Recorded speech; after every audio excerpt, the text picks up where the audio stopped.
अस्सलामुअलैकुम। उमर एकेडमी में खुश आमदीद। उम्मीद है आप सब बिल्कुल खैरियत से होंगे। तो आज आपको सेकंड ईयर कंप्यूटर साइंस के लास्ट चैप्टर एरेज इन सी लैंग्वेज के बारे में एक्सप्लेन करेंगे। तो सबसे पहले ज़रा एक नज़र डालते हैं कि इस साल इस चैप्टर में से रिड्यूस सिलेबस के मुताबिक कौन कौन से जो हैं कंटेंट्स इंक्लूड किए गए हैं।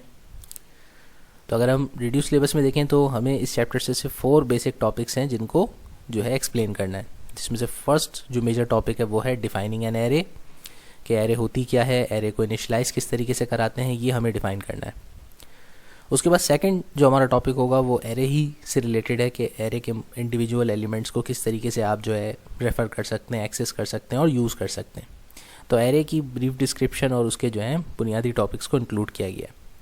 फिर उसके बाद नेक्स्ट जो हमारा इस चैप्टर का जो पार्ट होगा, थर्ड टॉपिक में स्ट्रिंग्स को डिफ़ाइन करना है, स्ट्रिंग्स को इनिशियलाइज़ कैसे करते हैं, किस तरह से स्ट्रिंग्स को यूज़ करते हैं। और फिर उसके बाद फोर्थ हमारा जो टॉपिक होगा वो होगा स्ट्रिंग फंक्शंस, के स्ट्रिंग के बेसिक फंक्शंस जो होते हैं उनके बारे में हम डिस्कस करेंगे। अच्छा, यहाँ सब टॉपिक्स जो हैं जैसे स्ट्रिंग कॉन्स्टेंट्स एंड वेरिएबल्स, इनका हम पहले ही जिक्र कर चुके हैं। हमने जब शुरू में जब चैप्टर डिस्कस किया था कॉन्स्टेंट्स एंड वेरिएबल्स का, तो वहाँ पे स्ट्रिंग कॉन्स्टेंट्स का भी जिक्र आया था और वेरिएबल्स को तो ऑलरेडी हम जो है डिटेल में डिफ़ाइन कर चुके हैं। तो बेसिकली इस चैप्टर का हमारा जो आज का मौजू रहेगा वो एरेज और स्ट्रिंग्स की जो है फर्दर डेप्थ के बारे में होगा।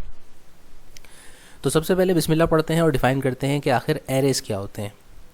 एरे सी लैंग्वेज के अंदर एक तरह के डाटा स्ट्रक्चर को कहते हैं जिसका काम होता है डाटा को स्टोर करना एक सीक्वेंस के हिसाब से। डाटा स्ट्रक्चर का भी मतलब यही होता है कि किसी भी इंफॉर्मेशन को किसी तरतीब के साथ ऑर्गेनाइज करके रिकॉर्ड करना, स्टोर करना, वो एक डाटा स्ट्रक्चर कहलाता है। तो एरे एक डाटा स्ट्रक्चर की टाइप है जिसकी मदद से हम डाटा को सिक्वेंशली स्टोर करते हैं। एरे के हवाले से ये सिक्वेंशल स्टोरेज का वर्ड समझना बहुत ज़रूरी है, क्योंकि जब हम कोई एरे क्रिएट करते हैं तो उसकी मेमोरी के अंदर जो है कंप्यूटर अपनी प्राइमरी मेमोरी में कॉन्टीजियस लोकेशंस बनाता है। कॉन्टीजियस का मतलब ये कि एक पूरा समझ लें एक फ्लैट टाइप स्टोरेज क्रिएट हो जाती है। जैसे एक फ्लैट होता है ना, एक ज़मीन के एक हिस्से के ऊपर वो एक लंबी सी इमारत कायम कर दी और उस पर मुख्तलिफ फ्लोर्स हैं और सारी इन्फॉर्मेशन उसमें sequentially first floor, second floor, third floor, fourth floor, इस तरह से उसमें रिकॉर्ड होती है। तो एरे जब हम क्रिएट करते हैं तो एरे एक्चुअली एक वेरिएबल की तरह क्रिएट होती है और उस वेरिएबल के अंदर मुख्तलिफ जो है आपके समझ लें फ्लोर्स होते हैं, यानी कि मुख्तलिफ एक ही टाइप के डाटा की वैल्यू को आप मेमोरी के एक पर्टिकुलर हिस्से के अंदर एक साथ कलेक्टिवली स्टोर करते हैं। तो ये होती हैं हमारी एरेज।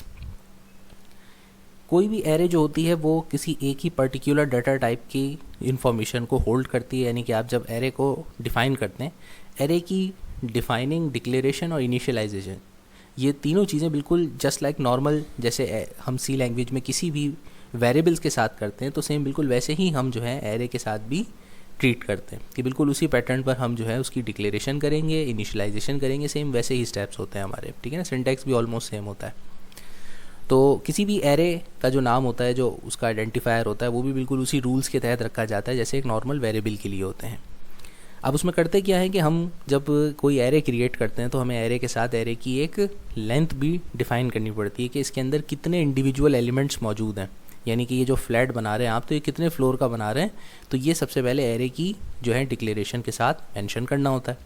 और उसके लिए सिंटैक्स में जो है हम रेक्टेंगुलर ब्रैकेट जो होता है वो यूज़ करते हैं, स्क्वायर ब्रैकेट भी उसको कहते हैं।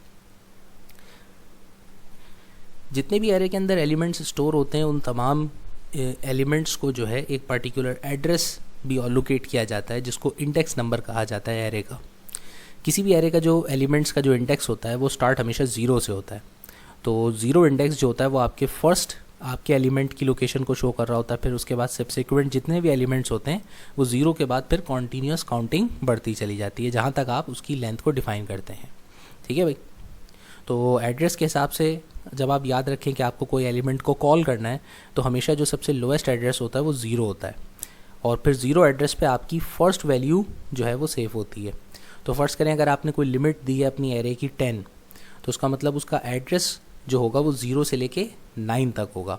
तो ज़ीरो एड्रेस जो होगा वो आपके फर्स्ट एलिमेंट को होल्ड करता है, इसी तरह जो आपका 9th इंडेक्स नंबर होगा वो एड्रेस आपकी लास्ट वैल्यू 10th वैल्यू को होल्ड करेगा, ठीक है भाई। अच्छा, अब अगर हमें इस चीज़ को एक डायग्राम के ज़रिए एक्सप्लेन करें तो कुछ इस तरह से कि ये आप ब्लॉक्स बन जाते हैं हमारे मेमोरी में जब हम एरे को डिक्लेयर करते हैं और इनिशियलाइज़ करते हैं, और इनके एड्रेसेस हमेशा ज़ीरो से स्टार्ट होते हैं। ठीक है भाई, फर्स्ट एलिमेंट नंबर 1 ज़रूर होगा, लेकिन उसका इंडेक्स नंबर जो होगा वो 0 होगा। तो जब आप आगे चल करके अगर किसी एलिमेंट को रिप्लेस करना चाहें, चेंज करना चाहें, या किसी एलिमेंट को कॉल करना चाहें, तो उसका इंडेक्स आप याद रखें कि आप इंडेक्स स्टार्टिंग जो होती है वो 0 से होती है। तो जितनी आपकी हमेशा लिमिट होती है आपकी एरे की, तो उससे एक नंबर लेस देन करके ना उसके इंडेक्स चल रहे होते हैं। अगर 10 आपकी लिमिट है तो समझ लें इंडेक्स नंबर आपका 0 से स्टार्ट हो रहा होगा, चूँकि तो वो 9 तक एंड हो जाएगा। हम एरेस का इस्तेमाल करते क्यों हैं, हमें ज़रूरत क्यों पड़ती है भाई? जब हमें कभी कोई सिक्वेंशियल इन्फॉर्मेशन हो जिसको तरतीब से स्टोर करना ज़रूरी हो, जैसे एम्प्लॉयज़ की लिस्ट है, स्टूडेंट्स के नेम्स हैं, या स्टूडेंट्स के मार्क्स वगैरह हैं, तो इस तरीके का कोई लिस्टिंग वाला जब डाटा आ जाता है तो उनके लिए बहुत बेहतर होता है कि हम बजाय इसके कि अलग अलग इंडिविजुअल वेरिएबल्स क्रिएट करें, स्टूडेंट 1, स्टूडेंट 2, स्टूडेंट 3 करके, हम इसको बजाय इसके अलग अलग वेरिएबल्स के क्रिएट करें, एक बहुत एफिशिएंट तरीका है एरे के ज़रिए क्रिएट करने का। तो इसीलिए एरे भी हमारे पास एक डाटा स्ट्रक्चर की एग्जांपल होता है कि आप एक सिंगल स्टूडेंट का एक जो है वेरिएबल लें और उसको एरे के तौर पर डिफ़ाइन करके जितने भी स्टूडेंट्स का जो डाटा है उसमें कलेक्टिवली एक ही दफ़ा डिफ़ाइन कर दें। अच्छा भाई, अब चलते हैं आगे। अपना नेक्स्ट टॉपिक जो है एरेज में वो है डिक्लेयरिंग एन एरे। तो जब हम बात करते हैं डिक्लेयरिंग एन एरे की, तो समझ लें जिस तरह से अब एक किसी वेरिएबल को मैंने कहा किया जाता है कि उसको डिक्लेयर करना पड़ता है आगे यूज़ करने से पहले, इनिशलाइज़ कराने से पहले, तो इसी तरह एरे को भी हमें पहले डिक्लेयर करना पड़ता है, डिफ़ाइन करना पड़ता है कि भाई वो उस एरे को डिफ़ाइन करने के लिए सिंटैक्स भी बिल्कुल वही यूज़ होता है। सिर्फ एक चीज़ इंक्रीज़ होती है, वो होता है एरे का साइज़। ठीक है, क्योंकि वेरिएबल में किसी वेरिएबल के अंदर साइज़ नहीं होता। तो यहाँ पर सबसे पहले आपको एरे की डाटा टाइप डिफाइन करनी होती है कि किस तरीके का डाटा ये एरे होल्ड करने वाली है। फिर उसके बाद उस एरे का कोई ना कोई नाम जो आपको सूटेबल लगे। फिर उसके बाद आपने जो है स्क्वायर ब्रैकेट्स के अंदर एरे का साइज़ डिफ़ाइन करना होता है। जितना आपने साइज़ रखा होगा, डिफ़ाइन किया होगा, फिर आगे इनिशियलाइजेशन के वक्त जब आप उसमें वैल्यूज़ स्टोर करेंगे तो याद रखें उसको भी उसी साइज़ के एतबार से वैल्यूज़ सेव करनी होती हैं। उससे ज़्यादा वैल्यूज़ अगर आप सेव करेंगे तो वो सेव नहीं होंगी। ठीक है भाई, वो फिर कंपाइल एरर दे सकता है। अच्छा, एरे ये जो हमारे पास सिंटैक्स हमने यहाँ पे मेंशन किया गया है, ये कैसे ऐसी एरे का है जो कि सिंगल डायमेंशनल होती है। सिंगल डायमेंशन का मतलब ये होता है कि एरे जो कि सिर्फ सिंगल रॉ होती है और उसमें मल्टीपल कॉलम्स हो सकते हैं, तो ये एक सिंगल डायमेंशनल एरे कहलाती है। आप एरे को एडवांस लेवल पे भी क्रिएट कर सकते हैं, जस्ट लाइक अ टेबल, यानी कि जिसमें मल्टीपल रॉज हो, मल्टीपल कॉलम्स हो।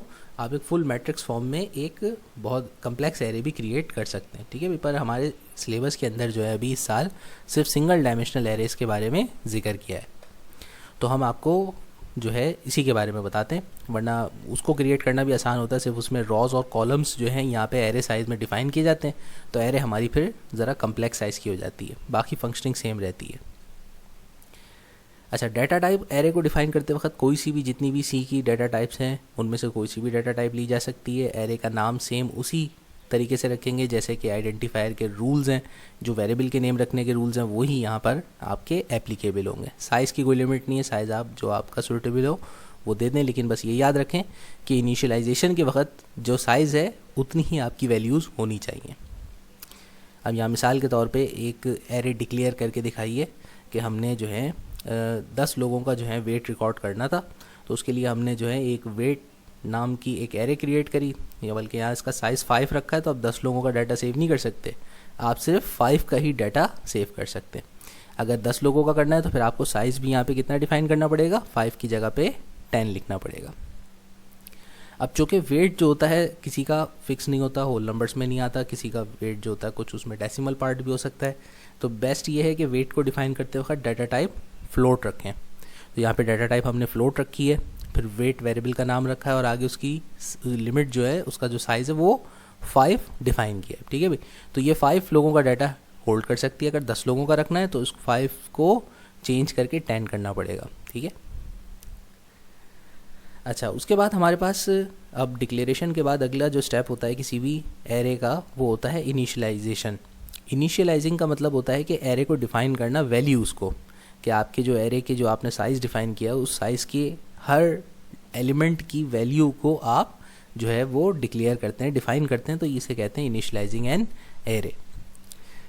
अच्छा भाई, अब आपके पास जब इनिशियलाइजेशन करनी हो तो उसमें आप के वन बाय वन भी आप वैल्यूज़ जो है इनिशियलाइज़ करा सकते हैं, या आप चाहें तो कलेक्टिवली जो है आप इनिशियलाइज़ करा सकते हैं। लेकिन ये कि जब आप किसी भी जो है एरे को इनिशियलाइज़ कराते हैं तो उसको दो तरीके से आप इनिशियलाइज़ करा सकते हैं। एक इनिशियलाइजेशन कंपाइल टाइम इनिशियलाइजेशन कहलाती है, और एक कहलाती है रन टाइम इनिशियलाइजेशन। ठीक है भाई।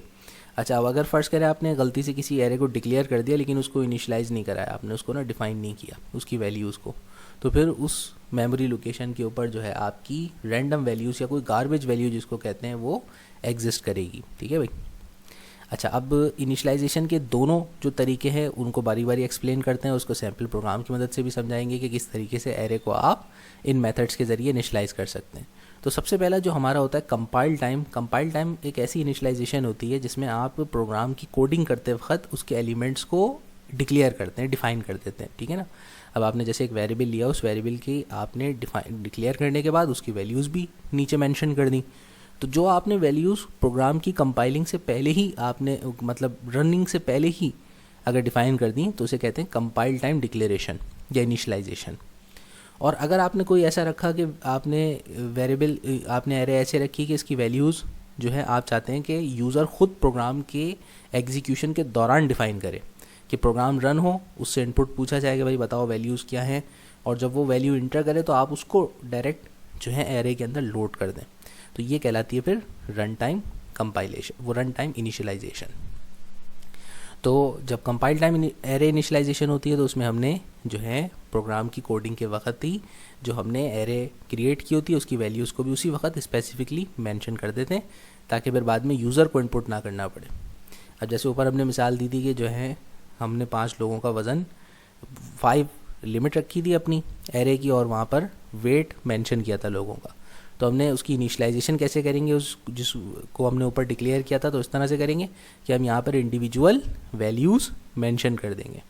ठीक है भाई। तो यहाँ आप देख सकते हैं कि भाई हमने 5 लोगों के अलग अलग डिफरेंट वेट्स मेंशन कर दिए। ठीक है। एरे की इनिशियलाइजेशन के वक्त हमेशा सिंगल असाइनमेंट ऑपरेटर यूज़ होता है, और साथ में उसके आगे कर्ली ब्रैकेट्स के अंदर जो है वैल्यूज़ पुट की जाती हैं, और तमाम मल्टीपल वैल्यूज़ के दरमियान सेपरेशन के लिए जो है हम कॉमा यूज़ करते हैं। ठीक है भाई। अच्छा, यहाँ एक एक्स्ट्रा बात और दिमाग में रखिए कि फ़र्ज़ करें अगर आप एरे डिक्लेयर कर रहे हों और एरे को डिक्लेयर करते वक्त आप उसका साइज़ मेंशन करना भूल जाएं। ठीक है भाई। अगर आपने साइज़ मेंशन करना भूल गए उसके बाद फिर आपने उसको एरे को इनिशियलाइज़ करवाया, तो जितने आप एलिमेंट्स उसमें इनिशियलाइजेशन के वक्त मेंशन करेंगे वो कंपाइलर उसको बाय डिफ़ॉल्ट वही उसका साइज़ ले लेगा कि भाई इसकी डाटा की इसकी एरे की जो लिमिट है वो यही है जो वैल्यूज़ मेंशन की गई हैं। तो अगर आप यहाँ पर वैल्यू मेंशन करना भूल जाते हैं और फिर आगे इनिशियलाइजेशन में वैल्यूज़ मेंशन करते हैं, तो जितनी वैल्यूज़ आप मेंशन करेंगे वही आपकी एरे की लिमिट सेट हो जाएगी। लेकिन अगर फ़र्ज़ करें आपने लिमिट सेट करी हुई और उसके बाद आप एक्स्ट्रा वैल्यूज़ डालते हैं, या जो है कम डालें तो कोई मसला नहीं है, लेकिन अगर आप एक्स्ट्रा वैल्यूज़ डालते हैं तो जो है वो फिर कंपाइलेशन एरर जो है वो शो कर लेता है। ठीक है भाई। अच्छा, तो इसी एरे को जैसे ऊपर 5 लिख करके इनिशियलाइज़ कराया गया, इसको एक और तरीके से आप इनिशियलाइज़ करा सकते थे कि आप यहाँ 5 ना भी लिखते डिक्लेरेशन के वक्त, डायरेक्ट इसकी 5 वैल्यूज़ डालते, तो ये array with the size of 5 खुद ब खुद ऑटोमेटिक क्रिएट हो जाती। इंडेक्सिंग इसकी उसी तरीके से रहती, जैसे मैंने कहा था कि फ़र्स्ट वैल्यू जो होती है वो 0 इंडेक्स पर होती है, तो अगर आप फर्स्ट वैल्यू को कॉल करेंगे या कभी यूज़ करेंगे तो उसका इंडेक्स हमेशा 0 मेंशन करेंगे, सेकंड वैल्यू के लिए इंडेक्स 1 होगा, और लास्ट वैल्यू जो है 0 1 2 3 और ये वैल्यू हो जाएगी 4th। तो फ़र्ज़ करें आगे आपने कभी कॉल करनी है, ठीक है भाई, एरे को प्रोग्रामिंग के दौरान, और उसकी 4th वैल्यू को यूज़ करना है। ठीक है कि भाई फ़र्ज़ करें आपको 5th पर्सन का वेट मालूम करना था, तो आप उसके लिए जब कॉलिंग करेंगे तो आप इस तरीके से कि वेट और उसके आगे इंडेक्स उसका मेंशन करेंगे 4। या आपको अगर वैल्यू चेंज भी करनी है, जैसे कि 5.20 वेट लिखा, आपको पता चला एक्चुअल 5.10 था वेट, तो आप इस वैल्यू को चेंज करने के लिए जब इसकी वैल्यू न्यू वैल्यू असाइन करानी है तो आप वहाँ इंडेक्स का नंबर मेंशन करेंगे। तो यहाँ इंडेक्स 4 लिखा है तो उसका मतलब ये 5th वैल्यू की जा करके वैल्यू चेंज कर देगा और उसको ये नई वैल्यू असाइन कर देगा।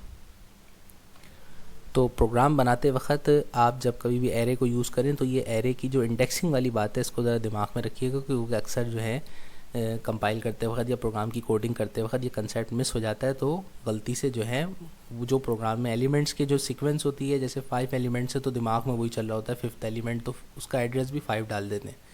तो बस ये है कि इंडेक्सिंग का हमेशा चूँकि 0 से स्टार्ट होता है नंबर, तो इसलिए हमारे जो एलिमेंट होता है वो इंडेक्स के एतबार से एक वैल्यू पीछे चल रहा होता है। तो ये इंडेक्स हमेशा जो है दिमाग में रखिएगा। तो हमने जो वैल्यूज़ डाली हैं उसको हमने जो है छोटी सी इंडेक्स के हिसाब से प्रेजेंटेशन करके भी शो कर दिया कि भाई मेमोरी लोकेशन में ये इंडेक्स 0 1 2 3 4 नज़र आ रहा होगा और ये वैल्यूज़ आपकी 1 2 3 4 5। अच्छा भाई, अब चलते हैं एक छोटा सा जो है ना सैम्पल प्रोग्राम बनाते हैं जिसकी मदद से आपको कंपाइल टाइम एरे की इनिशियलाइजेशन करके दिखाएंगे। तो फर्स्ट करें, हमने एक छोटा सा टेस्ट कंडक्ट किया बच्चों का, ठीक है, 10 मार्क्स का टेस्ट था और आउट से 5 स्टूडेंट्स थे और आउट ऑफ 10 जो हैं ये उनके मार्किंग्स हैं, ठीक है। तो हमने उसकी जब हम कंपाइल टाइम इनिशियलाइजेशन कराएंगे तो किस तरह से कराएंगे कि प्रोग्राम स्टार्ट किया हमने, सबसे पहले हमने एक अदद वेरिएबल को डिफ़ाइन किया है, उसकी डाटा टाइप इंटीजर रखी है, फिर अपनी एरे को डिफ़ाइन किया है, एरे की लिमिट 5 स्टूडेंट्स हैं तो 5 रखी है, उसकी भी डाटा टाइप इंटीजर, क्योंकि उसके अंदर होल नंबर वैल्यूज़ सेव करनी है। अगर डेसिमल वैल्यूज़ होती तो उसको फ्लोट कर देते हैं। फिर साथ में डिक्लेरेशन के साथ ही इनिशियलाइजेशन कर दी, एक ही लाइन में एक ही स्टेटमेंट में आपने उसकी वैल्यूज़ को भी 5 वैल्यूज़ को डिफ़ाइन कर दिया, ठीक। अब ये मेमोरी लोकेशन में 5 वैल्यू सेव हो गई, मगर ये डिस्प्ले थोड़ी हो रही होंगी। अब हमें चेक करना है कि भाई क्या वाकई हमने जो ये एरे जो बनाई है, ठीक है भाई, इस एरे के अंदर यही वैल्यूज़ हैं कि नहीं है और इसी सीक्वेंस में है कि नहीं है। तो उसके चेक करने के लिए हमने किया ये कि एक छोटा सा हमने नीचे लूप स्टेटमेंट यूज़ करी। हमने कहा ये जो मेमोरी पे 5 बच्चों के जो सीक्वेंस के साथ डाटा सेव है, अगर ये सीक्वेंस के साथ सेव है तो शुरू के 3 बच्चों का डाटा चेक करते हैं कि क्या वो शुरू की 3 वैल्यूज़ 9 8 7 आ रही हैं कि नहीं आ रही।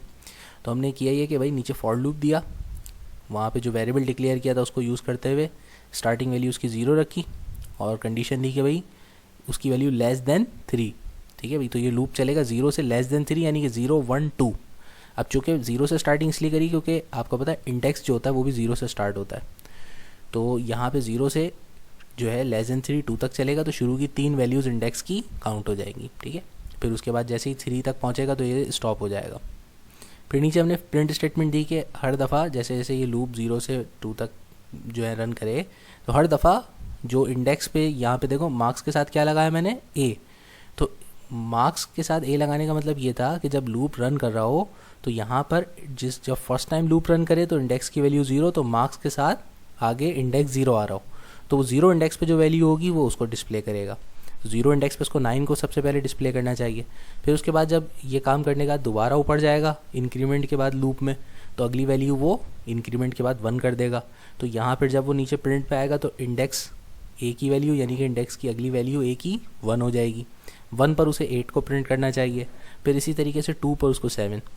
तो अब ये बात हम इसको टेस्ट करने के लिए इस प्रोग्राम को करते हैं यहाँ से कॉपी और ले जा करके ना अपने कंपाइलर पर करते हैं पेस्ट। और जब कंपाइलर पर हमने पेस्ट किया और हमने रन करके ऑलरेडी चेक कर लिया था, आपके सामने भी चेक कर लेते कि जब इसको रन किया तो इसने देखो हमें 3 वैल्यूज़ ही और वो भी सीक्वेंस से ही प्रिंट करके दिखाई। पहली वैल्यू 0 इंडेक्स पे 9 है, फिर 8 है और फिर 7। तो ये हो गई हमारी एक छोटी सी प्रैक्टिस भी हो गई कि किस तरह से हम एरे को डिक्लेयर करते हैं और इनिशियलाइज़ करते हैं। इसी तरह से अगला जो तरीका था जिसको रन टाइम इनिशियलाइजेशन कहते हैं, ये वो इनिशियलाइजेशन होती है जो उस वक्त की जाती है जिस वक्त आप प्रोग्राम रन करें तो यूज़र इनपुट दे। आप पहले से ही जो है प्रोग्राम में इनपुट वैल्यूज़ को फिक्स ना करें, बल्कि प्रोग्राम के दौरान जो है किसी भी एक ऐसा जनरल पर्पस प्रोग्राम बनाएं कि जिसमें हर यूज़र अपने हिसाब से अलग अलग वैल्यूज़ को इनपुट कर सके।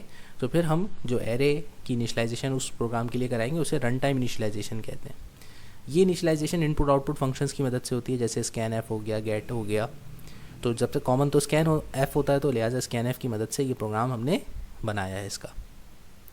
अच्छा, अब सबसे पहले हमने इस प्रोग्राम को ही समझ लेंगे तो ये इनिशियलाइजेशन समझ में आ जाएगी कि सबसे पहले हमने अपना प्रोग्राम स्टार्ट किया तो हमने एक एरे रखी जिसका नाम रखा प्राइस, ठीक है भाई, 5 चीज़ों की कीमतें, और उसकी डाटा लिमिट 5 रख दी कि भाई 5 चीज़ों की कीमतें इस एरे के अंदर सेव होंगी।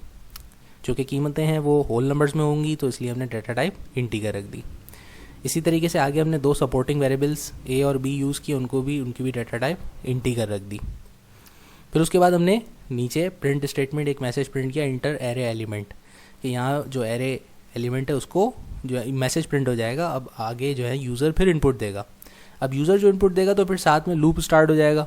अब वो लूप क्या करेगा कि भाई जो फर्स्ट इंटर्ड वैल्यू है उसको स्कैन करो और प्राइस के अंदर सेव कर दो। तो जो प्राइस वाली एरे होगी उस प्राइस वाली एरे में और जो ए का काउंटर चल रहा होगा उस इंडेक्स वैल्यू पर वो वैल्यू सेव होती जाएंगी। तो काउंटर स्टार्ट हुआ है 0 से, तो हमारी फर्स्ट इंडेक्स वैल्यू होगी 0 और जो फर्स्ट वैल्यू इंटर हुई होगी वो उस 0 इंडेक्स पे सेव हो जाएगी। ये लूप हमारा 5 तक चलेगा, लेस देन 5 यानी कि 0 से लेके 4 तक, यानी 5 वैल्यूज़ सेव होंगी। तो हमारे पास जो एरे की लिमिट थी 5, वहाँ पर 5 एलिमेंट्स सेव हो जाएंगे। अब ये काम सारा बैकग्राउंड में हो गया। अब हमें चेक करना है कि क्या ये बात दुरुस्त है कि वो 5 एलिमेंट्स उसी तरतीब से सेव हुए हैं कि नहीं हुए। तो ये मालूम करने के लिए हम उन 5 वैल्यूज़ को जो हमने इनपुट की होंगी उनको प्रिंट करने के लिए एक और लूप यूज़ करेंगे। तो ये जो दूसरे ब्लू कलर में जो हाईलाइट हुआ है, तो ये हाईलाइटेड लूप प्रिंटिंग के लिए यूज़ हुआ है। फर्स्ट हाईलाइटेड लूप इनपुट के लिए और ये आउटपुट के लिए, ताकि चेक तो करें कि जो वैल्यूज़ हमने इनपुट करी हैं वो ही वैल्यूज़ प्रिंट कर रहा है कि नहीं कर रहा। ठीक है, चलें अब काम करते हैं, इसको करेंगे यहाँ से कॉपी और अब करेंगे इसकी कोडिंग की टेस्टिंग।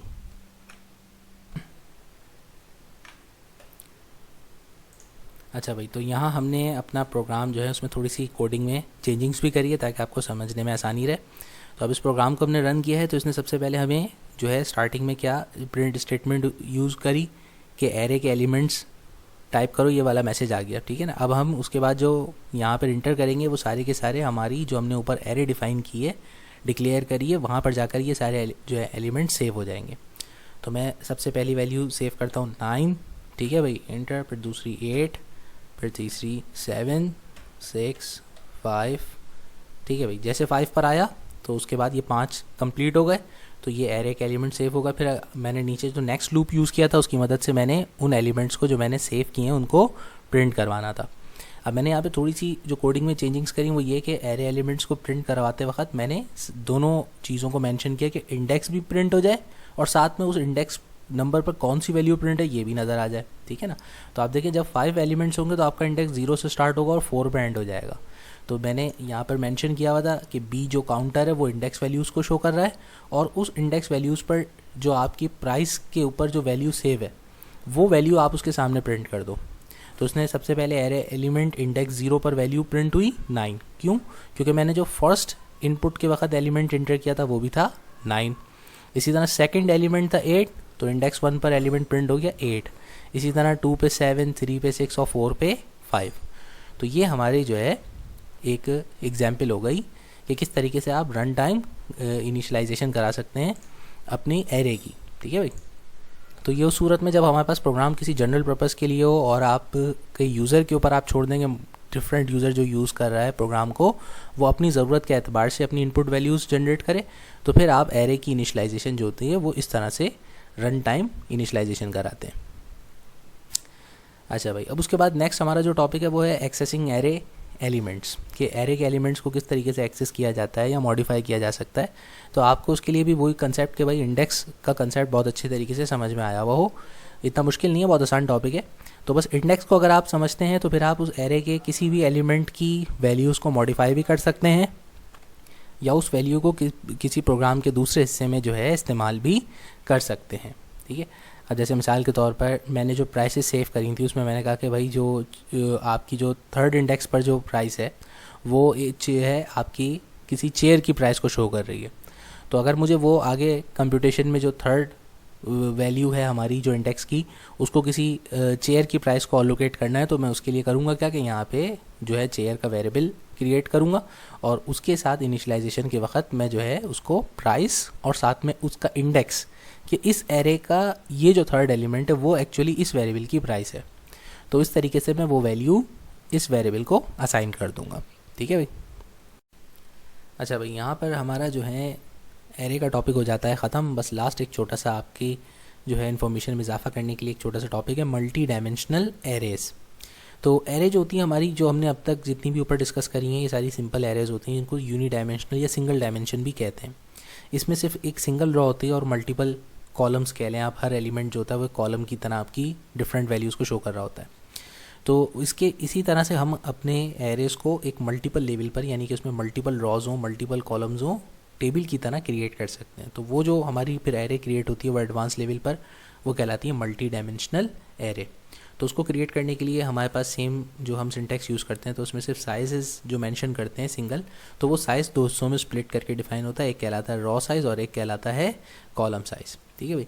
और रॉज और कॉलम्स दोनों की फिर जो इंडेक्सिंग होती है, इंडेक्सिंग का रूल वही सेम रहता है कि हमेशा जो इंडेक्स होते हैं वो हमेशा 0 से स्टार्ट होते हैं, ठीक है। और रॉ का और कॉलम का दोनों का इंडेक्स जो होता है वो स्टार्टिंग 0 से ही होती है। लेकिन जिस तरह से आपने मैथ्स में मैट्रिक्स का कंसेप्ट पढ़ा होगा कि हर एलिमेंट जो होता है उसकी पोजीशन एक रॉ और कॉलम की मदद से डिफाइन होती है, तो फिर यहाँ पर भी फिर आगे चल करके इसी तरह रॉ और कॉलम की मदद से उसकी पोजीशन को डिफाइन किया जाता है, ठीक है। तो ये ऑब्जेक्टिव्स के एतबार से मैंने थोड़ा सा डिस्कस कर दिया, वरना ये आपके सिलेबस में इसकी फर्दर डेप्थ इंक्लूडेड नहीं है। अच्छा, अब चलते हैं हम अपने नेक्स्ट टॉपिक की तरफ, जो कि है स्ट्रिंग्स के हवाले से, जो इस चैप्टर में हमें डिस्कस करना है कि स्ट्रिंग्स क्या होते हैं।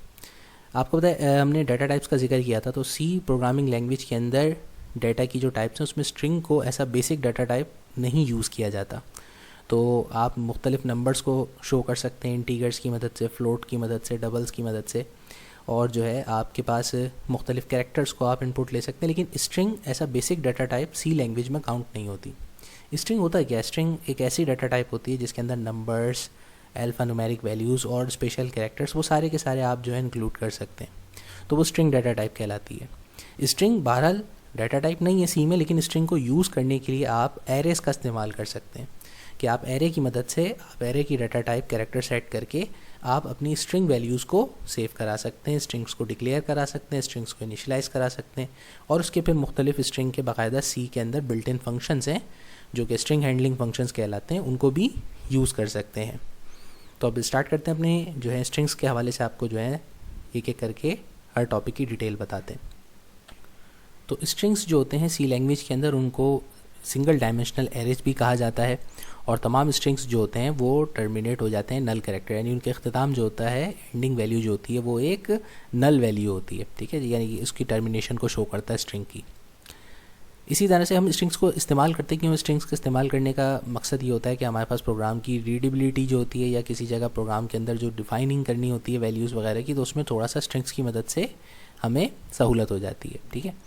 अच्छा, डिक्लेयर किस तरीके से किया जाता है? स्ट्रिंग को डिक्लेयर करने का तरीका बिल्कुल सिंपल, जैसे एरे, चूँकि अभी कहा कि स्ट्रिंग है क्या, स्ट्रिंग एक तरह का एरे डिक्लेरेशन है। एक एरे है जो कि सिंगल डायमेंशनल होती है और उसके अंदर आप जो है मुख्तलिफ कैरेक्टर, अल्फ़ाबेट्स या स्पेशल सिंबल्स कुछ भी स्टोर करा सकते हैं। तो आपने जो है जब जिस तरह से एरे डिक्लेयर करी, उसी तरीके से आप सिंपली जो है स्ट्रिंग्स को भी डिक्लेयर कर सकते हैं सी लैंग्वेज के अंदर। बस ये बात ये याद रखिएगा कि जब कभी भी आप स्ट्रिंग एरे डिक्लेयर करने वाले हों तो आप उसकी डाटा टाइप हमेशा कैरेक्टर पे सेट कर दीजिएगा। तो एरे का नाम कोई सा भी रख सकते हैं आप, ठीक है ना, सिर्फ आपकी डाटा टाइप कैरेक्टर पे सेट होनी चाहिए। फिर उसके बाद आपकी मर्ज़ी है कि आप जितनी लंबी वैल्यू स्टोर करना चाहते हैं आप उसका साइज़ वहाँ पर मेंशन कर दें, ठीक है भाई। अच्छा, इस एरे की डिक्लेरेशन करते वक्त, स्ट्रिंग की डिक्लेरेशन करते वक्त आपके पास दो ऑप्शंस होते हैं, आप दो तरह से कर सकते हैं। या तो ये कि आप पहले इस तरीके से डिक्लेयर करें और फिर बाद में आगे चल कर के इनिशियलाइजेशन करें, और उसके अंदर आप जो भी वैल्यूज़ आपकी जिस तरह एरे की वैल्यूज़ होती हैं उसी तरीके से आप कैरेक्टर्स या नंबर्स को आप उसमें सेव करवा लें। या दूसरा तरीका ये होता है कि आप स्ट्रिंग कांस्टेंट की मदद से भी जो है एरे को डिक्लेयर और असाइन कर सकते हैं, इनिशियलाइज़ कर सकते हैं एक ही स्टेटमेंट में। या आपने डाटा टाइप रखी, डाटा टाइप डिफाइन कैरेक्टर ही करनी है, ये फिक्स होती है, इसमें कैरेक्टर के अलावा कोई और डाटा टाइप यूज़ नहीं कर सकते स्ट्रिंग में।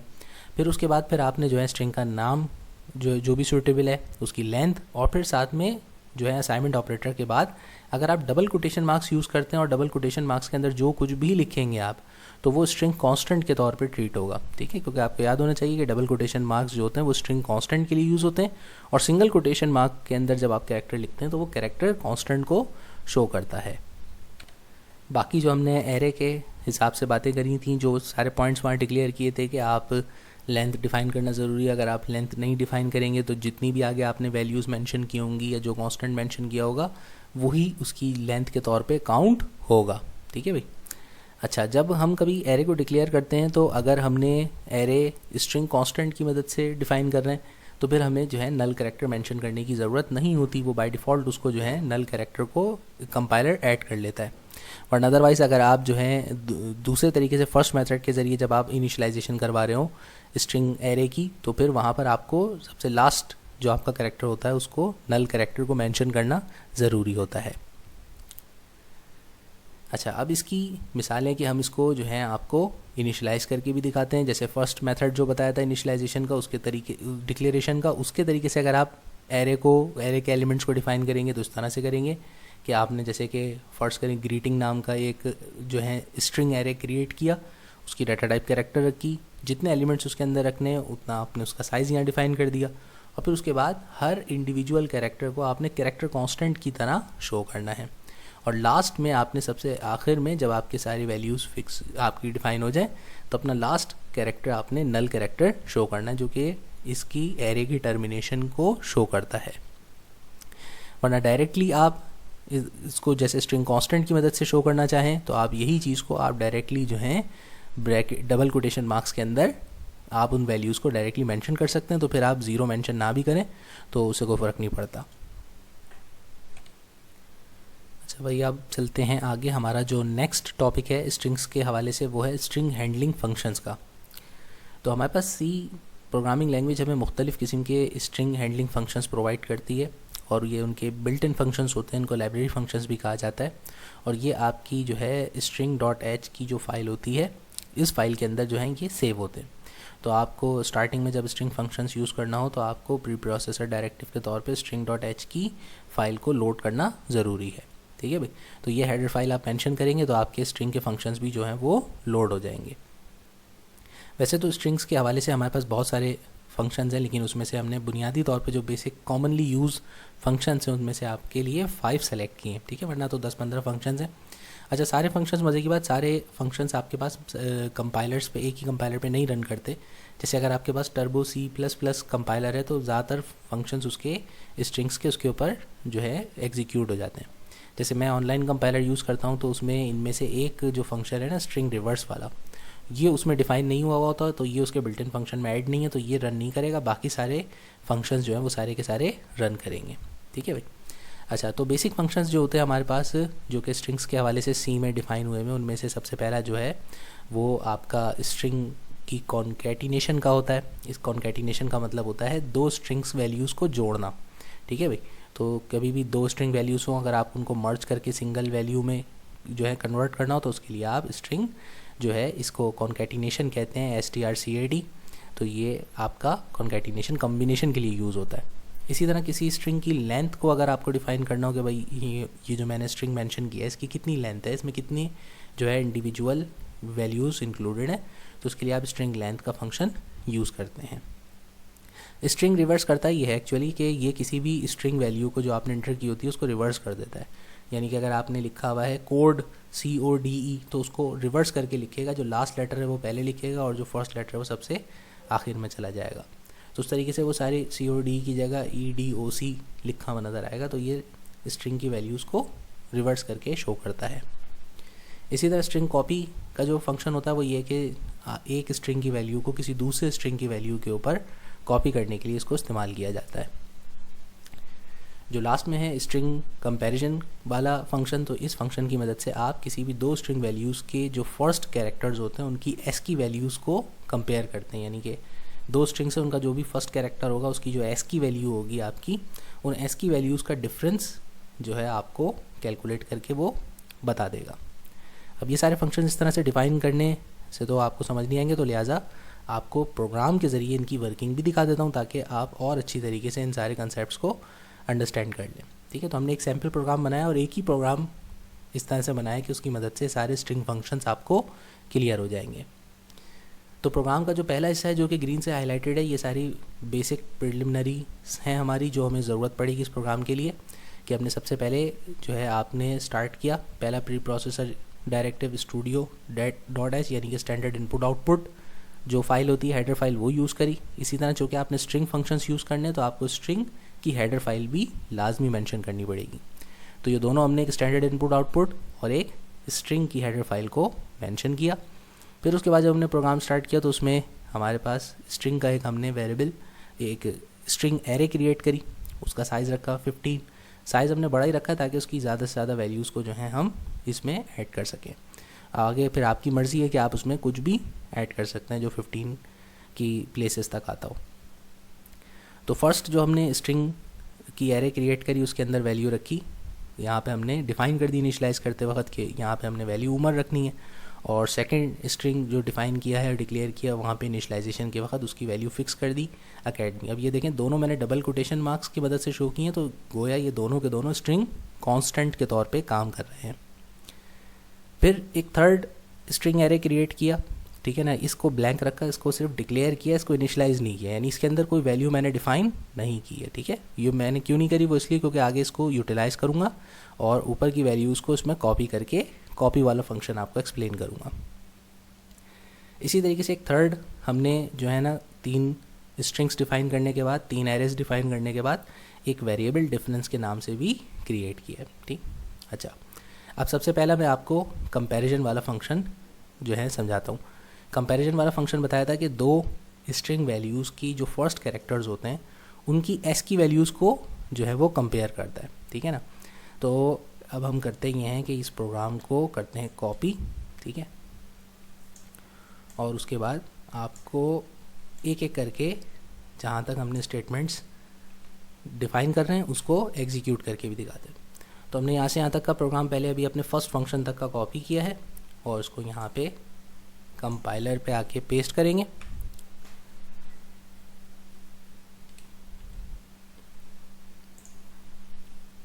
और उसको रन करते। तो देखिए जब हमने इसको रन किया तो इसने अभी जो है कौन सा फंक्शन रन किया है कि कंपैरिजन वाला, स्ट्रिंग कंपैरिजन करना है। और उसको किस तरह से डिफाइन करते हैं कि भाई कि हमने स्ट्रिंग कंपैरिजन करना है स्ट्रिंग 1 और स्ट्रिंग 2 के दरमियान।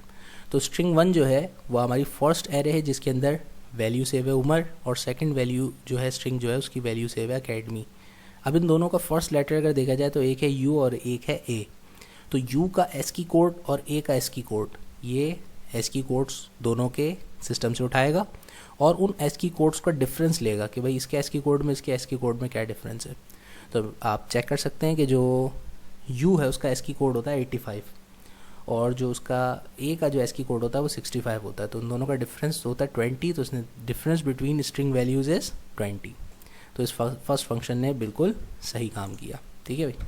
अच्छा, अब इसमें दूसरा फंक्शन कौन सा है हमारा स्ट्रिंग का, वो था कि भाई कॉन्कैटिनेशन वाला, कि 2 स्ट्रिंग्स को जोड़ेंगे कैसे। अब ये अलग अलग स्ट्रिंग्स हैं, एक उमर और एक अकेडमी, इन दोनों को मिला करके एक ही लाइन में उमर अकेडमी प्रिंट करवाना है। तो उसके लिए मैंने क्या किया कि प्रिंट स्टेटमेंट यूज़ करी और साथ में मैंने ये कॉन्कैटिनेशन वाला स्ट्रिंग का फंक्शन लगा करके ब्रैकेट में दोनों वैल्यूज़ को कॉमे के साथ मेंशन कर दिया कि ये 2 स्ट्रिंग्स जो हैं स्ट्रिंग 1 और स्ट्रिंग 2 उसको आपने कंबाइन करना है, ठीक है भाई। तो फर्स्ट स्ट्रिंग पहले आएगा, उसके बाद फिर उसके साथ दूसरा स्ट्रिंग ज्वाइन हो जाएगा। तो ये वाली लाइन कॉपी करते हैं और इसको कंपाइलर में ऐड कर लेते हैं, ठीक है भाई। अब प्रोग्राम को किया रन, तो देखें पहली वाली की तो हम समझा चुके हैं एग्जीक्यूशन। अब यहाँ देखें इसने उमर अकेडमी दोनों को ज्वाइन कर दिया। तो जहाँ उमर ख़त्म हो रहा था वहाँ पर उसी के साथ इसने सेकंड स्ट्रिंग स्टार्ट कर दिया, उमर और अकेडमी दोनों एक साथ कलेक्टिवली प्रिंट हो गए। इसी तरीके से हमारे पास स्ट्रिंग का एक फंक्शन था कि जो है स्ट्रिंग की लेंथ काउंट करके बताना कि भाई आप जो है स्ट्रिंग की लेंथ को काउंट करें। तो मैंने यहाँ पर स्ट्रिंग की लेंथ काउंट करने के लिए स्ट्रिंग 1 की लेंथ काउंट करने का फंक्शन लगाया है कि आप स्ट्रिंग लेंथ काउंट करो स्ट्रिंग 1 की, ठीक है भाई। अच्छा, अब इसको भी कॉपी करते हैं।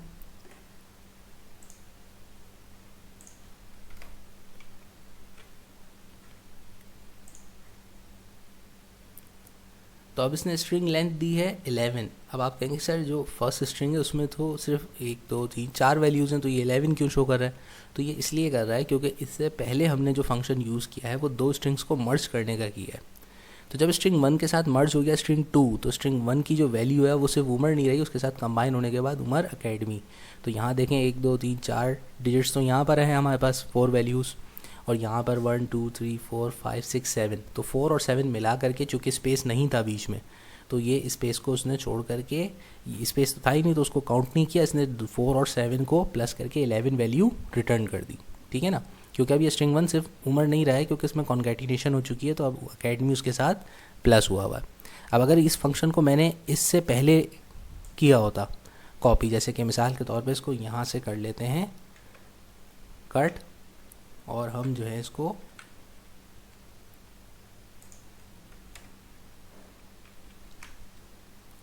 अब इस कॉन्कैटिनेशन से पहले हम जो है लेंथ वाला फंक्शन यूज़ कर रहे हैं।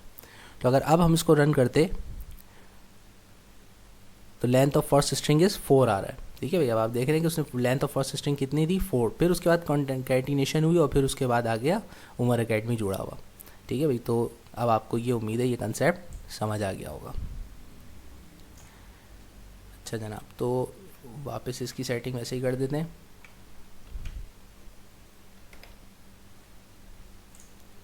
अच्छा, अब उसके बाद हमारे पास नेक्स्ट जो फंक्शन बताया था वो था कॉपी वाला। कॉपी वाला फंक्शन क्या करता है कि किसी भी एक स्ट्रिंग की वैल्यू को किसी दूसरे स्ट्रिंग के अंदर कॉपी करता है। अच्छा, अब यहाँ पर हमारे पास हमने स्ट्रिंग कॉपी वाला फंक्शन यूज़ किया और जो हमारी थर्ड जो एरे थी, जो ब्लैंक एरे थी जिसके अंदर कोई वैल्यू ही नहीं है, उसके अंदर कॉपी कर रहे हैं हम फर्स्ट एरे की वैल्यू को। तो ये जो फर्स्ट हमारे पास एरे है उसके अंदर हमारे पास अभी वैल्यू जो होगी वो उमर एकेडमी सेव होगी। ठीक है ना, उस पूरी वैल्यू को हम सेव कर रहे हैं। या हम इसकी जगह ये कर सकते हैं कि इसकी जगह 2 कर दें। तो अगर हम इसकी 2 की वैल्यू जो है वो सिर्फ अकेडमी होगी, क्योंकि 2 जो है वो सिर्फ सिंगल अकेडमी के नाम से सेव है, और फर्स्ट और 2 को जोड़ करके स्ट्रिंग 1 की वैल्यू कॉन्कैटिनेशन के साथ बड़ी हो चुकी है। तो हम यहाँ से इस वैल्यू को लेते हैं और जो है रन करके देखते हैं कि ये कॉपी करने के बाद इसको प्रिंट करता है कि नहीं करता।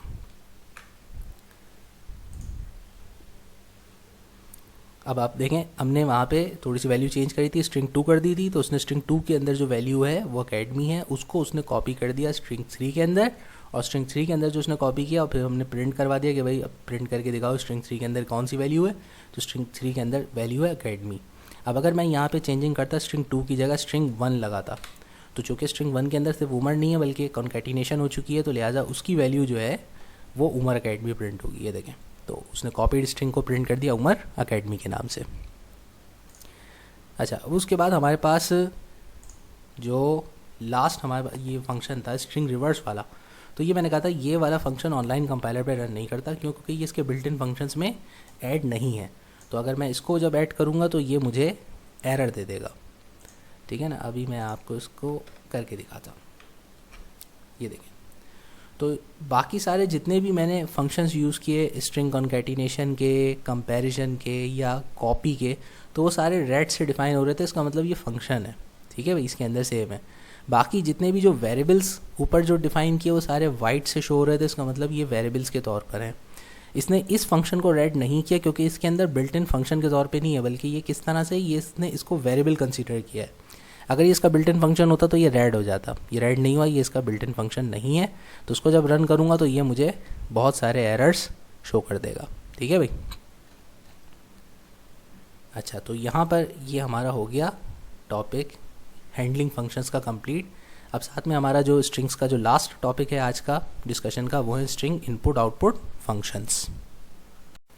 हमने इससे पहले आपको जो फंक्शन इनपुट आउटपुट फंक्शंस वाली जो एक वीडियो थी, सी फंक्शंस की सबसे पहली वीडियो जो थी, तो उसमें हमारे पास इनपुट आउटपुट फंक्शंस का पूरा डिटेल में तस्करा आया था। तो मुख्तलिफ़ तरीके से जो हम इनपुट फंक्शंस यूज़ करते हैं और आउटपुट फंक्शंस जो आपके सिलेबस में इंक्लूडेड हैं, उन सब का हमने वहाँ पे तस्करा किया था।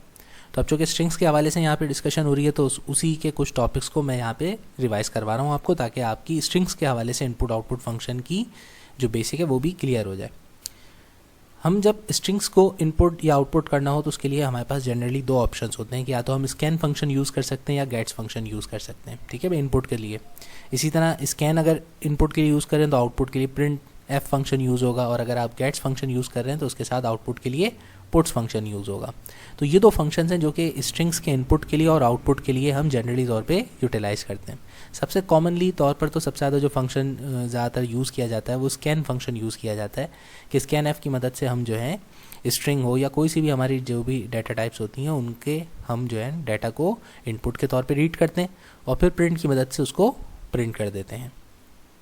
मगर इसमें स्कैन में और गेट्स फंक्शन में एक छोटी सी एक टेक्निकल डिटेल है, और वो ये है कि जब आप स्कैन फंक्शन के ज़रिए इनपुट करते हैं तो स्कैन फंक्शन रीड जब कर रहा होता है किसी भी स्ट्रिंग को, तो उसमें जो है वो कैरेक्टर्स को तो एक्सेप्ट करता है कीबोर्ड के, लेकिन वो उसको रीड करना बंद कर देता है जैसे ही स्पेस आ जाता है।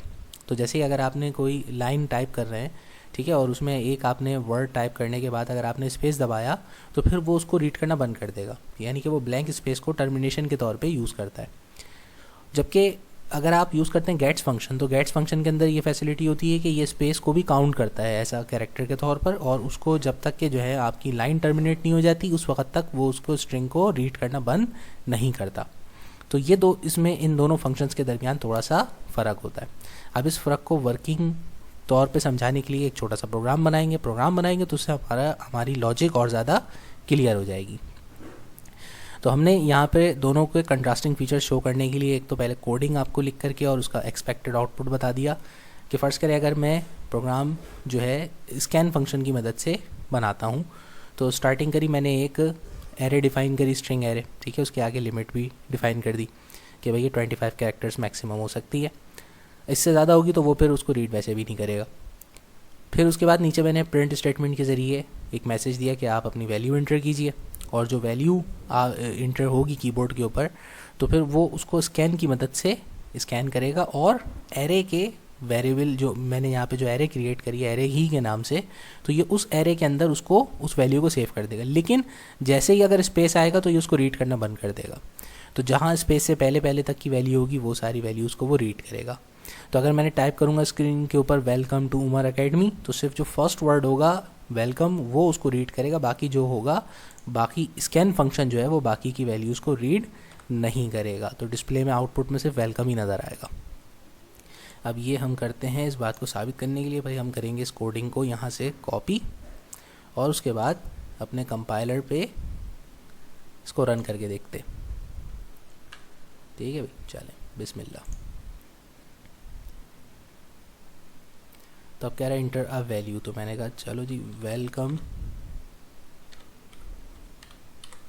टू उमर अकेडमी, सही है भाई। अब जब मैंने इंटर किया तो इसने देखें सिर्फ फर्स्ट वैल्यू जो थी उसको रीड किया इनपुट के तौर पे, बाकी जैसी स्पेस आ गया उसने इसको एंड ऑफ लाइन कंसीडर करके इसने टर्मिनेट कर दिया, स्पेस के बाद इसने रीड नहीं किया। तो ये होता है स्कैन फंक्शन। ठीक है, जब कभी भी आप कभी भी स्ट्रिंग डाटा को इंटर करते हैं तो फॉर्मेट स्पेसिफायर में भी स्ट्रिंग का जो है फॉर्मेट स्पेसिफायर यूज़ करिएगा, ठीक है ना। अब हम यही काम अगर करते दूसरे फंक्शन की मदद से, गेट्स वाले की मदद से, तो उसकी खासियत ये होती है कि वो स्पेसेस को भी काउंट करता है और वो पूरी लाइन जब तक के टर्मिनेट नहीं हो जाएगी हमारी इंटर करके उस वक्त तक वो रीडिंग बंद नहीं करता। तो अब मैं यही स्टेटमेंट सेम इसी तरीके से दूसरी कोडिंग के ज़रिए प्रिंट करके देखता। अच्छा, सब कुछ इसमें वही है, सिर्फ और सिर्फ चेंज क्या हुआ है, सिर्फ स्कैन की जगह फंक्शन यूज़ कर दिया गेट्स का, ठीक है ना, कि गेट स्ट्रिंग वाला फंक्शन यूज़ किया तो इसकी मदद से वो स्ट्रिंग को पूरा रीड करेगा और फिर पुट स्ट्रिंग फंक्शन की मदद से वो उस स्ट्रिंग को पूरा का पूरा टाइप कर देगा, मतलब आउटपुट पे डिस्प्ले करेगा। अच्छा, अब हमने रन किया तो हमसे पहले पूछ रहा है इंटर वैल्यू, तो वही सेम वैल्यू हम लिखेंगे, वेलकम टू उमर अकेडमी। अब जब मैंने देखा इंटर किया तो उसने क्या किया, इसने पूरी लाइन को, पूरी स्टेटमेंट को जो कि इनपुट थी इंक्लूडिंग स्पेसेस, इसने उसको रीड किया है, सिर्फ इसने टर्मिनेट किया जब मैंने लाइन टर्मिनेट करी यानी इंटर प्रेस किया। तो ये इनके दरमियान थोड़ा सा फ़र्क होता है कि स्कैन फंक्शन और गेट फंक्शन स्ट्रिंग के लिए इनपुट और आउटपुट के फंक्शन के तौर पे यूज़ होते हैं, ठीक है भाई। अच्छा भाई, तो यहाँ हमारा ये लास्ट चैप्टर जो था ये कंप्लीट हो गया, इसके भी सारे रिड्यूस सिलेबस के जितने भी टॉपिक्स थे वो सारे कंप्लीट हो गए। इंशाल्लाह ये आपके लिए एग्ज़ाम्स में हेल्पफुल रहेगा, ठीक है भाई। Thank you.